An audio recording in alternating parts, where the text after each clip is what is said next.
গরম ভাত আর সর্ষে ইলিশের গন্ধ, এই স্মৃতির সঙ্গে বড় হয়ে উঠেছে কত মানুষ। আজ সেই চিরচেনা সর্ষে ইলিশই বানাবো সহজ উপায়ে।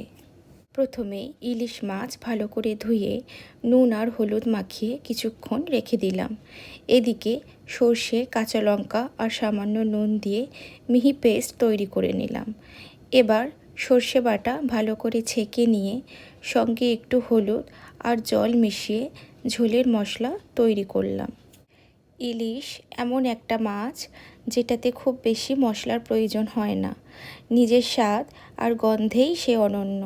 তাই নুন আর হলুদ মাখানো ইলিশ এবার হালকা করে ভেজে নিচ্ছি। বেশি ভাজলে ইলিশের নরম ভাব কমে যেতে পারে, তাই শুধু হালকা সোনালি রং আসা পর্যন্তই ভাজবো। ওই তেলেই কালো জিরে ফোড়ন দিয়ে সর্ষে বাটার মশলা ঢেলে তাতে পরিমাণ মতো নুন দিয়ে ভাজা মাছগুলো দিয়ে দেব। ওপর থেকে কয়েকটা চেরা কাঁচা লঙ্কা দিয়ে ফুটিয়ে নিলেই তৈরি হয়ে গেল বাঙালির অন্যতম প্রিয় পদ সর্ষে ইলিশ, যেখানে সর্ষের ঝাঁঝ আর ইলিশের স্বাদ একসঙ্গে তৈরি করে অসাধারণ একটা খাবার। বানিয়ে জানিও কেমন লাগলো তোমাদের। তাহলে আজ এটুকুই, আবার আসবো অন্য কোনো রেসিপি নিয়ে। টাটা।